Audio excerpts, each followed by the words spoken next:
Percolate on a particular mix of odd and inspiring news headlines in Wendy's Coffee House. Newsmakers with a penchant for the unknown, unexplained, and unusual share their experiences with UFOs, ghost encounters, near-death experiences, and more for your own unique blend of Wendy's Coffee House Curious. Hello. Got your coffee ready? I've got mine. Black Dog Coffee House, Messenger Coffee. Yeah. Been there, done that. If you haven't, make it a point. It's worth stopping in. Their desserts are absolutely fabulous. Okay. Getting down to the basics. The story today, Robbie Holz. She has an incredible story about healing with the Aborigines with her husband, Gary. And this is, if you have any kind of aches, pains, illnesses, all that kind of stuff, it's worth a listen. It's a fantastic story, and she'll be here later, a little bit later. But first, the headlines that are kind of close to the headlines, maybe not the headlines, they happened this week, recently. The cool one is just in, another sighting on Mars. Apparently, the Curiosity rover has roved over a place, and it looks like there's a little tiny human alien standing behind a Martian rock. And this one is similar to the one they thought they saw on the Atacama Desert, Chile. They're pointing out, the guy, he said, I did have to colorize the image and add eyes at the head so you can see it easier. But everything there is the original, okay? And it looks like it's an alien about the same size as the one that was spotted on Earth, about 6 inches or so. So it's a tiny alien. And I don't know if it's that easy to tell how large things are. But if you look at it, UFO sightings daily, you can see that little thing right out beside it. And it does, whatever it is. Be interesting to see what they have there. Men in black have been spotted. And this is Muscatine County, I think. Muscatine County. This is in Iowa.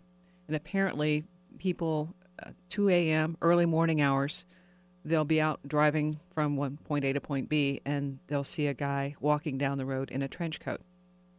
And it's several sightings of the guy, whoever he is, whatever he is. They think that's, somebody playing a joke. So far, they haven't narrowed down who that somebody is, and they're now encouraging anybody who goes through this. So if you're out, roaming around on one of your summer vacations, driving through here, call 911 when you see the guy in black. So far, they've just got a lot of jokes, but you can check out the MCSO on the Facebook page. We do take this seriously, and we're hoping the public can assist. So far, it's unsolved. The cool one of the week is the smartphone, the sleep app that records what you're doing when you're sleeping, snoring, noises, that kind of stuff, burglars. When you're sleeping, you just plug this thing in, and lady, this is on Reddit. They caught this little story on Reddit. She said she'd been using it for about a month, and what happened was that she would hear snoring, some sounds. She's trying to figure out, what's interrupting her sleep and if there's anything going on. So Sleep as Android is the app. And about, this has been a while for this one. It was reported recently, but it happened a little while back in October. It started getting this clicking sound, and it just continued with the clicking sound. And finally, after a few hours, a while, she asks, "What are you doing?" And the reply, "Nothing." And she didn't remember it, not at all. And she says that there are no men in her house, so that ruled that out. And somebody said, well, could it have been a burglar? The clicking, they could have been taking things. And no, there was nobody in the house. Nothing was missing. And the thing is, throughout the night, this thing, it was very obvious that it did it. And then when they went back and they recorded the audio levels, it's a very deep level that registers, and extremely deep even for a guy. So the difference between her voice and the app, because they were saying, well, maybe you just answered yourself. And that's what she thought. Well, maybe that's what she did. But when they compared the frequencies, didn't work. So finally she said she kept recording just to see if anything happened. But she decided after listening to the audio 2 or 3 times, too many, she would just move. Because whatever's there, maybe she doesn't want to meet it.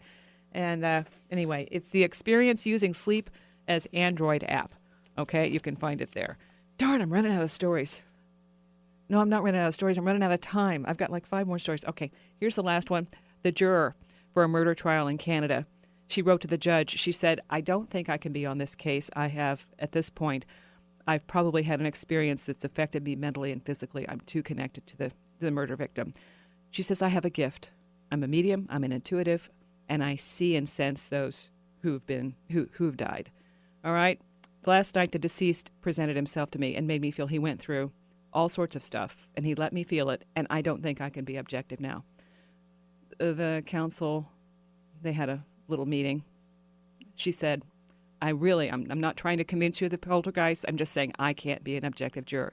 After the little meeting, the council said, okay, fine, you're excused. Now, don't try this, okay, because she probably has some extenuating circumstances, but that one got her off the hook. All right, Robbie Holz coming up next. Secrets of Aboriginal Healing on Talk Radio KCMO.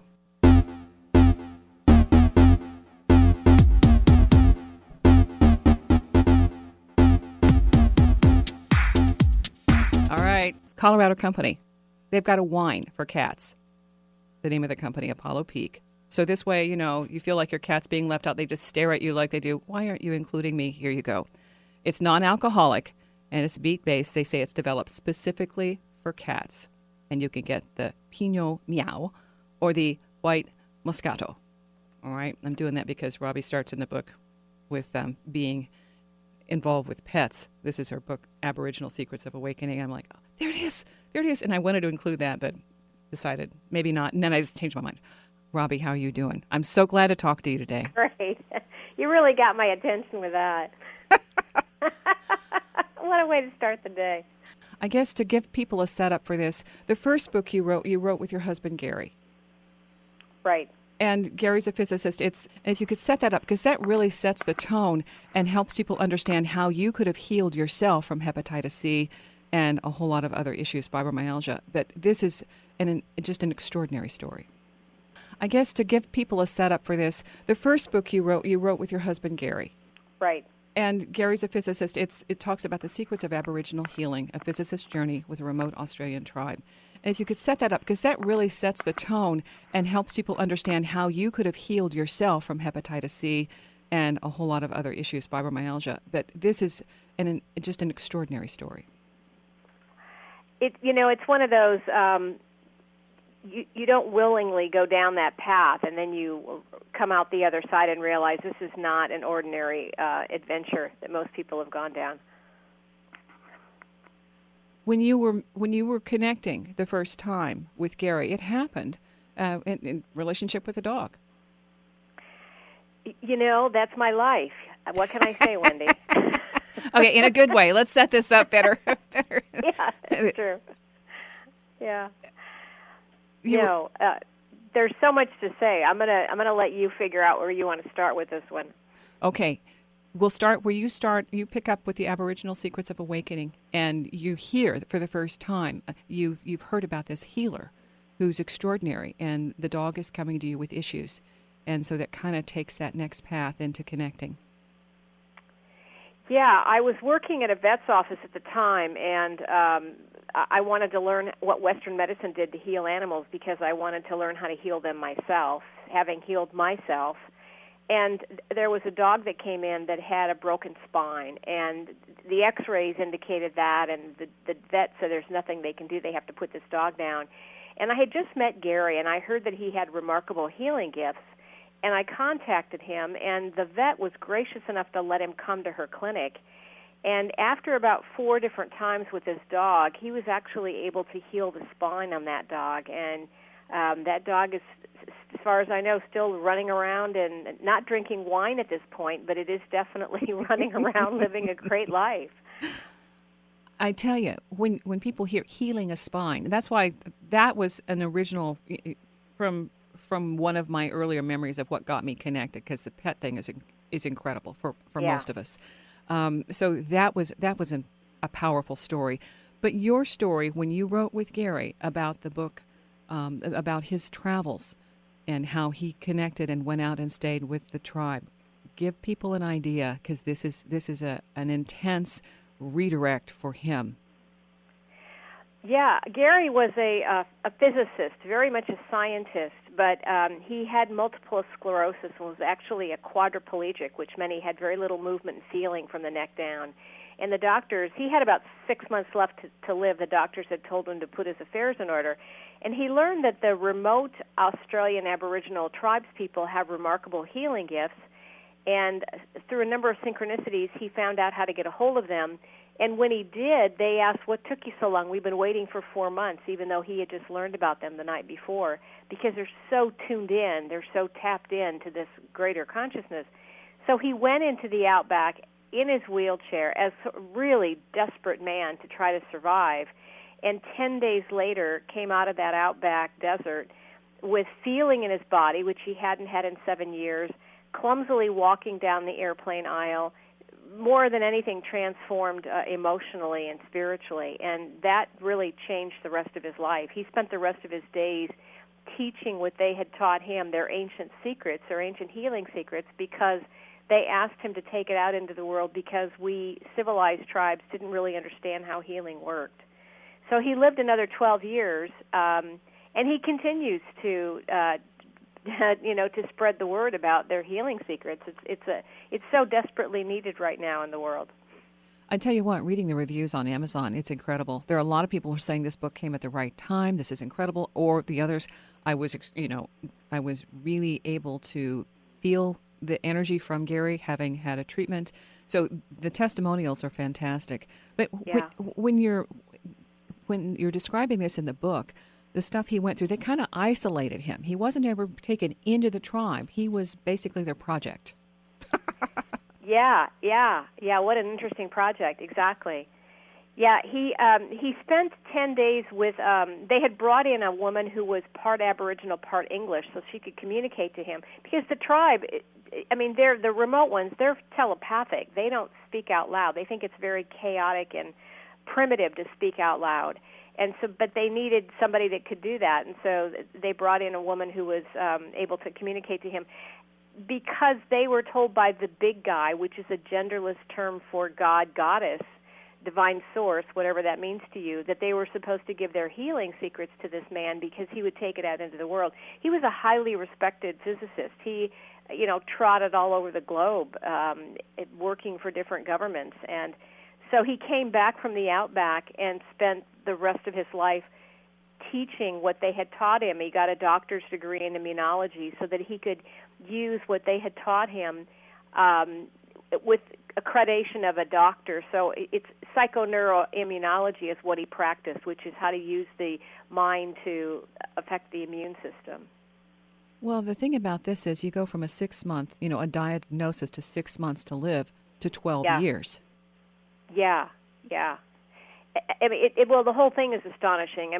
To get feeling in your body back and movement after 7 years, after Western medicine had nothing for him. And this is why I think honestly, I've been teaching their practices for a long time, and the more I practice the wisdom, it's beautiful wisdom. I think, to be honest, Wendy, that the remote Aboriginal people are fifth-dimensional beings, Atlanteans who have been safeguarded in the desert and disconnected from quote-unquote civilization, so that this ancient wisdom, which is so powerful, they practice what we call quantum physics or theta healing or all these other things. They just do it. They're very, very advanced, and I think they have much to teach us. Well, part of this, too, is after his experience, he seemed to be more telepathic, and we'll get into that. There's a wonderful little demonstration between the two of you that he kind of spills the beans. Not going to do that. I know what you're talking about. Okay, well, we'll save that. We'll hold off on that. Okay, but more of what he gets into when he's over there, and this isn't like an 11-hour flight, I think, when his head is just drooping, and he cannot hold his head up. So that's how far along he was. And his relatives, the people around him, those closest to him, he had some very fractured relationships. But nobody at that point, they've divorced themselves and said, you're grasping at straws. Yes. They thought it was insane to go into the outback to try to be healed when the best doctors in the United States weren't able to help him. And so they thought, well, he's in a wheelchair as a quadriplegic. If nobody goes with him, surely he won't go. But Gary was a triple Scorpio, and whatever that means, he was very determined, tenacious man. So he did go into the outback in his wheelchair and really unloaded from that plane like cargo with a forklift, I believe. See, that's so fantastic. Just the image, the pictures, the story. That's what I'm trying to get across here. If you're listening, Secrets of Aboriginal Healing, this isn't a cushy stay at some swanky hotel. He's in the outback. He's in his own tent. Yeah. There are bugs. And the diet that is involved in this, Yeah. he eats what everybody else eats. And guess what? It's bugs. Yeah. It's bugs. When he said, I'm going to bring you some grub. So what the person who was his caretaker, well, I'll be back with your grub. And he walks in with the grubs. Yeah, real grubs, yeah. And I have to confess, Wendy, when I was invited to participate in Aboriginal healing ceremonies, and when I went to the Outback, I expected to be eating grubs because I knew what he had been eating, and thank God there was cheese sandwiches available to me. That's all I can say. You can opt out. I know. I swear, I packed my backpack full of granola bars, thinking that's what I was going to survive off of. Oh, well, it just paints a picture. But the other thing, too, is with that, it's a complete disconnect. It gets you out of lockstep, out of this other thing that we have here that we're so conditioned and programmed. By doing that, that pretty much took all of his comforts away, all of his, fallbacks and his conditioning. It completely eradicated it. So I think that was also part of it. Well, the Outback is a really harsh environment. It's tough. They have some of the most dangerous snakes and spiders in the world. In fact, when I was in the Outback, we had a campfire set up, and we had a tarantula. I think it's called a barking spider. It's the size of a dinner plate, and its body is the size of your fist, and it was chasing my campmate around the fire. This may sound odd, but maybe not to your listeners, I don't know, but she had lit the fire and sort of called the council in, and the tarantula was like, what do you want? It was chasing her around, and she finally just put her hands on her hip and said, what do you want? And the spider said, well, you're the one that called me. What do you want? So that sort of changed things. So a lot more things are paying attention than we realize. Yes, exactly. And the woman that I went to Australia with to participate in these ceremonies, the Aboriginals decided to open up some of their ceremonies, and so they invited women from around the world. There were about 20 of us, and I brought a friend from the United States, and let's just say that she has gifts. She can see into these other dimensions. She can hear and see and communicate, and actually Gary developed a lot of those abilities, too, after he came back. So this friend was seeing a lot more things than I was seeing and aware of what was happening to a much greater degree. Well, that's what's so fascinating about the story.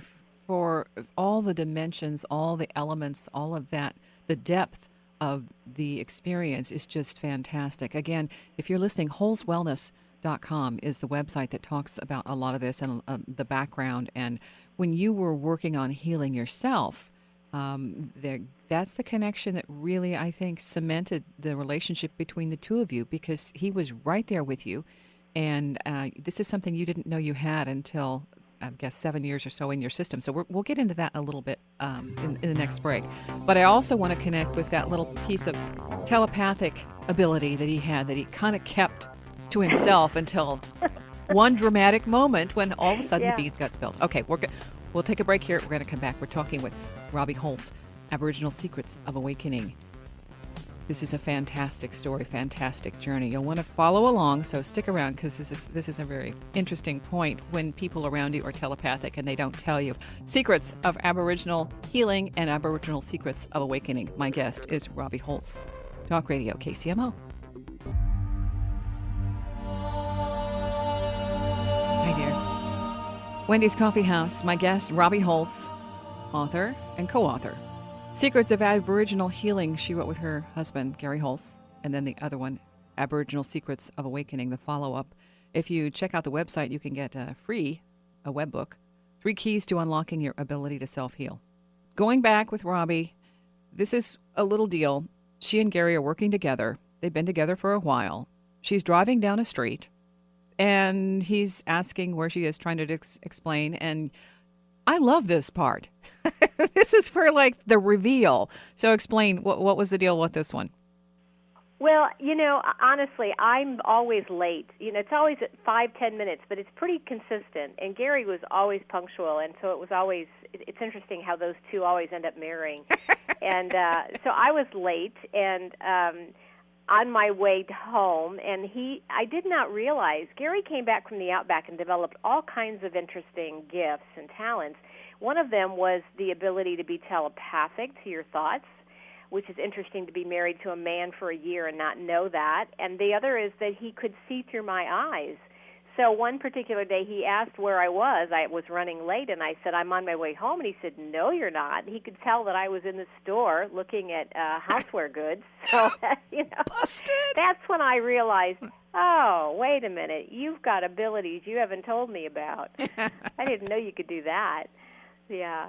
He had so many interesting things that he developed after coming to the outback. I mean, the Aboriginal people the remote ones are astonishing in their abilities. They can do remote viewing, they can do shape-shifting, astral travel, telekinesis, which is moving things with your objects with your mind.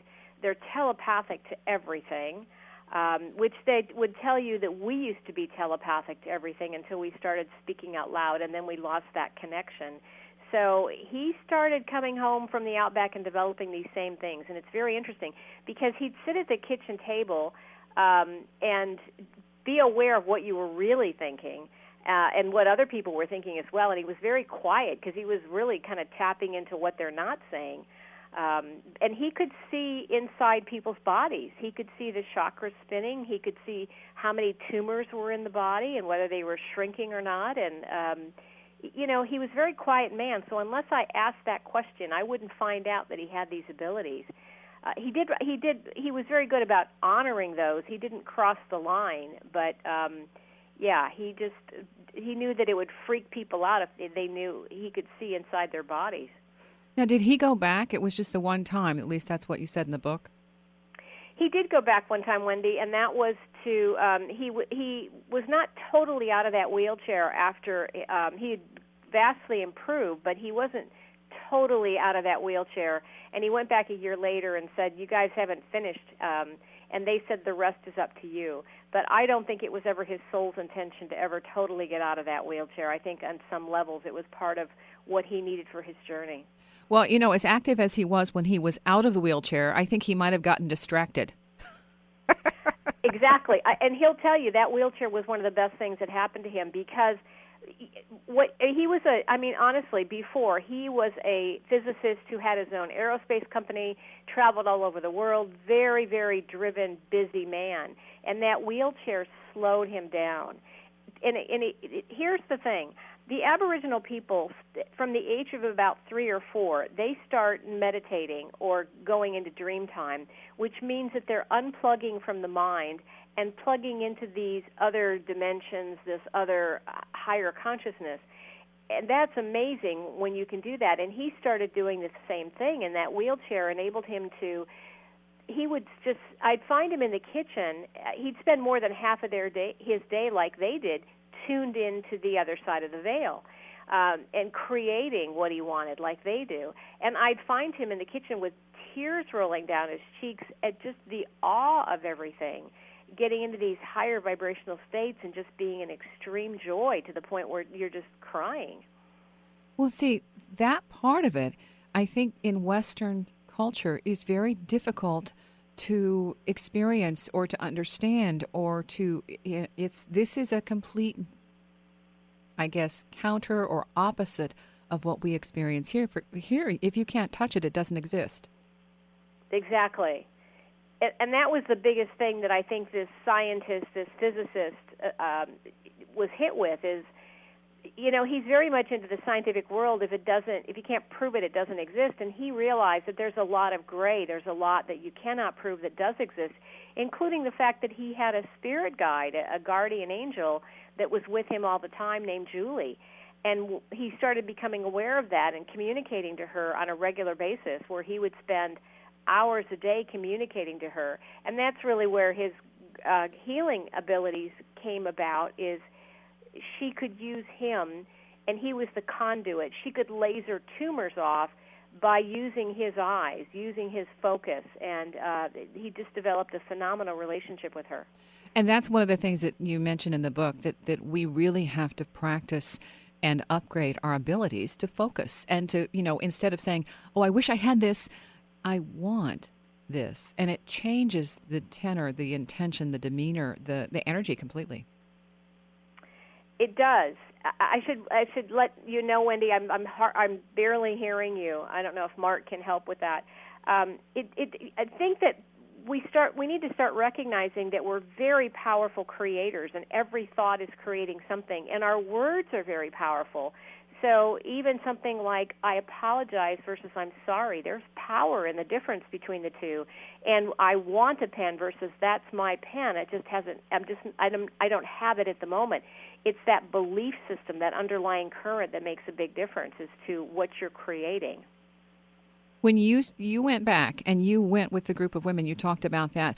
What did that change in your life when you went back there? Because I mentioned earlier about curing yourself, or clearing yourself of the issues, hepatitis C and other issues.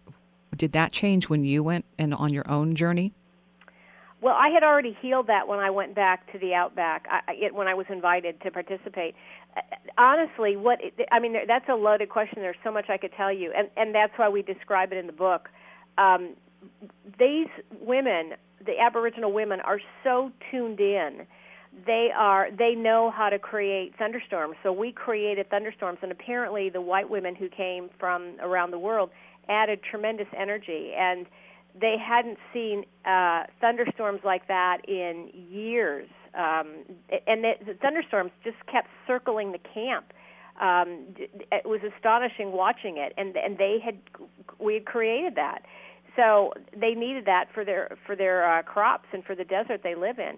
But I think one of the things that I really walked away with is, you know how intellectually we're all one, that we're all connected, we're just different facets of the one. But when I was in the Outback performing these ceremonies, you get into a really high vibrational state. And it wasn't just knowing it intellectually, it was feeling it. You could actually just feel it to your bones that we are all one. Everything is melded together, so to speak. And the other thing was, the Aboriginal people, as so many other indigenous cultures, have always maintained a tremendous connection to the earth. And when I was in those ceremonies, you could feel the tremendous love from Gaia, from Mother Earth. She just loves us so much, which is why she puts up with so much from us. But you could actually feel the passionate love she has for her children. That's us. See, these are things I think people are searching for. They don't know where to go, who to ask. But 60,000 years of this healing system that you're connecting to, and it connects on all different levels. People, I have an issue I want healed from, cancer, blah, blah, blah. And then you get into all this other stuff and find out, wow, it's not just about the healing, it's about the way of being. Exactly. And that's the gift that I think the Aboriginals wanted us to know, is that healing involves an alignment of the body, the mind, and the spirit. They're all equally involved in healing. And whereas Western medicine tends to address the physical, it's really the emotions that sort of started it. That's the core. And if you don't get to the core, it's like picking the top of a dandelion. It's going to come right back again. So that's why people have tumors removed, only to have them return again. They haven't removed the emotional core that started it. And so it's that, this is, I guess, what drives me, Wendy, the passion behind getting this information out, is that most people are not supposed to be sick. Their bodies and their souls are aligned with healing. It's just the emotions that aren't on board with healing. And they have to recognize what the emotional core is and how to turn that around. You work with clients, too, so we'll talk about that. We'll take a break here in a minute, but do you still connect with Gary? Every day, from the other side of the veil, you betcha. So is he helping you see through his eyes from that side? He's a part of my healing team. We worked together as a team, as a husband and wife, when he was in the physical, and we're still doing it. And I have a beautiful healing team of ascended masters and archangels and beautiful beings, including the Aboriginals, and he's actually part of that team, making a big difference. Okay, we're going to come back. And in the meantime, though, if you're listening, Holz Wellness, HOLZ wellness.com is the website, and we'll come back and get a little bit more in case you want to talk with Robbie in person, how to connect with her. You're listening to Secrets of Aboriginal Healing on Talk Radio, KCMO.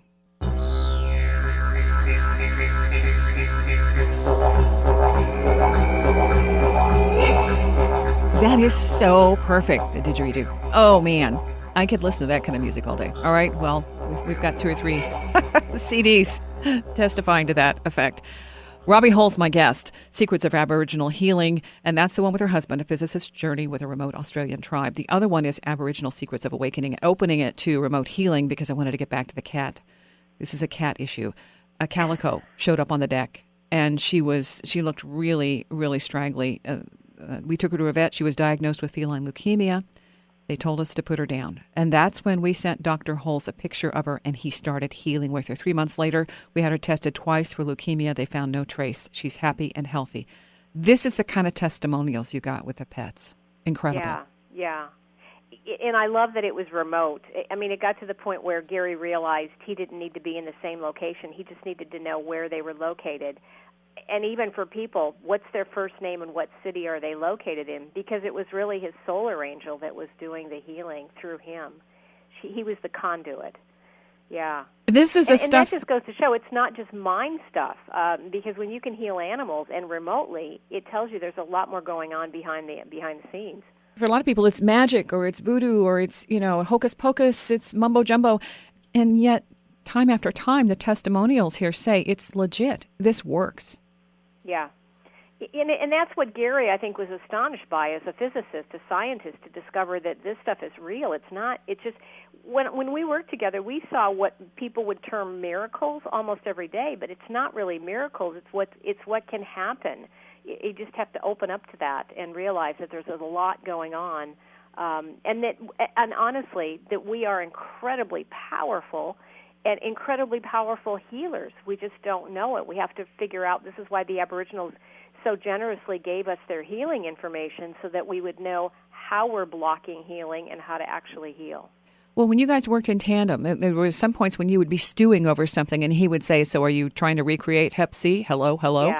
Yeah. Well, because that's a good point, Wendy, because people don't realize, they're very aware of, we pay attention to eat good foods and to drink good water and exercise and all that sort of thing, but what are we feeding our minds? Because that's affecting our body. When we have certain kinds of emotions like guilt or stress, doctors have proven 15 minutes of stress lowers your immune system for 24 hours. The body's very connected to our emotions. It creates a different kind of cell. And so a lot of people who are getting sick, their bodies are just crumbling under the emotional weight, the toxicity of these emotions. And that's what people need to have an awareness of. What did you do to heal yourself? Well, first of all, I started listening to what it needed. I had been ignoring it and working way too many hours and pushing it, and I felt guilty taking time for myself. I was raised Catholic, so that's kind of my default setting is the guilt, which is really one of the most toxic emotions on the body. So I lovingly brought that body back to wellness. I started eating healthy. I started taking supplements. I started recognizing, very importantly, the mindsets that were holding me back from wellness, that I started to take time and to listen to what that... But to be honest, Wendy, I was forced into it. I got so sick where I couldn't get out of bed for about 9 months. I had such severe brain damage from the experimental treatments the doctors put me on that I couldn't figure out how to finish a sentence because I didn't know what I was talking about or how to get water out of a tap. So I was in pretty bad shape, and Western medicine had nothing for me, and that's when I started going to a naturopathic physician. I didn't know what she was doing, but I just knew I was feeling better. And she was doing what a lot of Gary was doing, releasing energies, moving life force through the body, clearing out a lot of the cellular memory that we have that's in the body that builds up, that creates a toxic situation. So there was a lot going on, and that's how we talk about it in the book, the Awakening book, how that process of getting back to, from a very sick woman who almost died twice, to healing what the doctor said was incurable, the hepatitis C and the fibromyalgia and the chronic fatigue syndrome and severe brain damage, to be totally normal. That's why I'm so passionate about waking people up to, even though Western medicine tells you there's nothing they have in their bag, quite often there are all kinds of things that are available to help them. So don't take your power back. Take your own, go down what feels intuitively right to you. That body will not lie. The body tells you what it needs. You just have to listen. That wisdom is within. And what about your telepathic abilities? Yeah, not to the degree that Gary is, but I do have a beautiful team of spirit guides I work with all the time on a daily basis, and it's so interesting when you start working in that world, the information that comes. They help you understand the bigger picture and why things happen to you and why things happen to other people. So I'm blessed to work with them, and they help me help other people understand what their emotional cores are and how to release it. It's such a fulfilling life. I love doing what I'm doing. It's a kick. So when people connect with you at holzwellness.com, you do a session or you do like a little preview? I do a session. I just need 1 hour with people, and it doesn't matter where they are. I can see the energy from wherever they are in the world, and that it gives my beautiful healing team, which includes Gary, and the Ascended Masters, to permission to step in and help them heal, so they're not just doing it alone, and it makes a big difference. But more than anything, I give people an awareness of what they've been doing to create the problems and how to turn it around. So I really consider myself to be a practitioner of intuitively guided self-healing. We were working with people who were stage 4 cancers and AIDS, and we decided let's go to the other end and start teaching more people how to heal themselves and how they've been creating disease so that we can affect more people in a positive way. So that's really what I spend my time doing. Okay, and to give people an idea, this just wasn't an overnight thing. You were doing this for quite a while. Oh yeah, we've been doing it for quite a while. It's been you just keep opening more and more up to your gifts, and they keep expanding as you're ready for it. And so it takes a while to build that trust and to build that clarity and to get information from the other side clearly. And so it takes clean living on my part, Wendy. I can't really be drinking wine with the cats and dogs as much as I would love to. Oh, but then the cat wine is perfect because it's non-alcoholic. Okay, it's not. That sounds like fun. There you go. Okay, so everyone now, we can all toast without having to worry about the after effects that might not be as healthy for us, all right, with the cat wine. It sounds like the answer to everything right there. There you go. All right, and thank you. We gotta get out of here, but if you're listening, go to holzwellness.com and you can check out more. If you missed any of the show, you can re-listen, repeat it on wendyscoffeehouse.com. The podcast will be right there.